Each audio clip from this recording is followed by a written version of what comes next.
Well, news just in, businessman Suleiman Karim is set to take the Madlanga Commission to court tomorrow in an urgent bid to halt the probe from subpoenaing him to appear before it on Friday, the 6th of February. In papers filed before the Gauteng High Court in Johannesburg, Karim urgently seeks this interdict against the Commission pending Part B of his application, which seeks to review and also set aside the decision of the Commission to deem him a witness on the basis that he is an implicated person until, of course, the Commission complies with what he describes as principle of natural justice to protect the right afforded to him.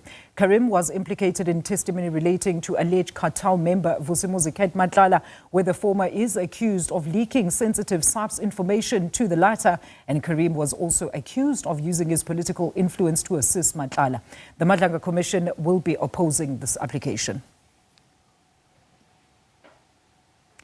For more on this, let's now speak to security expert Professor Nirmala Gopal from the Department of Criminology and Forensic Studies at the University of KwaZulu-Natal. Professor Gopal, thank you so much for joining us. Let's start with, of course, the witness that was before the Commission today. The ballistic expert there was giving evidence today, highlighting the challenges that they actually do face at the lab. But this is a very interesting and crucial aspect, as we know, in any investigation, Professor, because if you hear about the purported areas within the report, especially in that it speaks to wider systematic challenges within the SAPS ballistics lab, where there are lack of resources coupled with too much pressure on the staff, who then can make some errors. What's your take on this? A very good afternoon.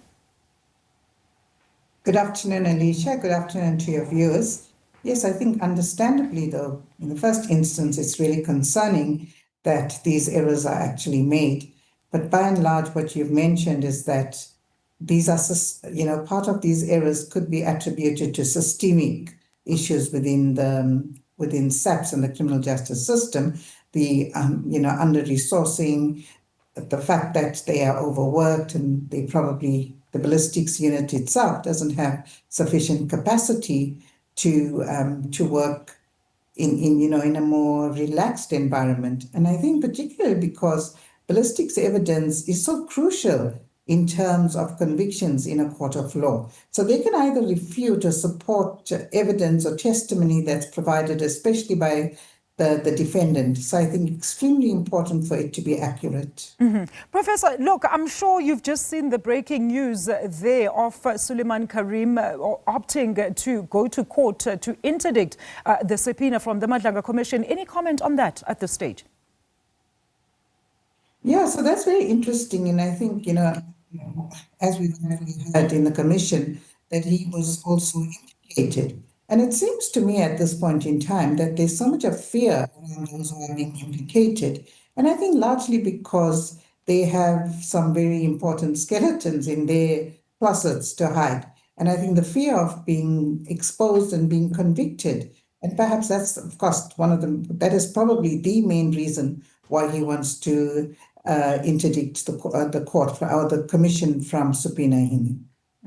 Let's go back to, of course, the proceedings today. Thank you so much for that comment, Professor. I mean, we both know the fact that, of course, such errors can actually happen hugely impacts on the entire prosecutorial process, resulting in cases also being stagnant and huge backlogs. I remember there was recently a report, I'm not sure if you remember it as well, Professor, about how the DNA lab at SAPS is actually extremely slow, that some serious cases actually tend to then not even go to court. But this is a serious matter, Professor. How should SAPS then address it, do you think, in order to ensure swift resolution in such matters, not just high-profile cases?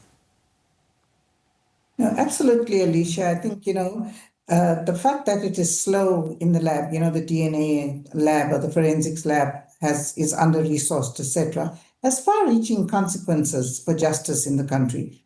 And I think the sad reality is that, and as you, I think, pointed out, it's usually high-profile cases that will be prioritized. And yet the majority of cases which somebody regards as low profile, you find that those victims have, the justice for them is delayed, is procrastinated.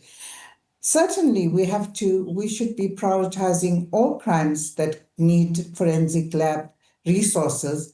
And I think very importantly, and hopefully with the new minister or the interim minister, that resource issues will be addressed, as well as capacity. I think it's not just the resource, but capacity of those who are working within the labs, bringing in, recruiting more senior and experienced ballistics experts, but also perhaps to find ways in which the teams can cohere in a way that the chain of custody is not interrupted in any way. Because like I said earlier, this is also crucial in terms of supporting or refuting testimony that's presented, which will ultimately result in justice for the victims. Professor, thank you so much for your input this afternoon. We're going to leave it there. Thank you so much for that. That is Professor Nirmala Gopal from the University of KwaZulu-Natal with some analysis there on developments from the Madlanga Commission as well as other, of course, developments in politics.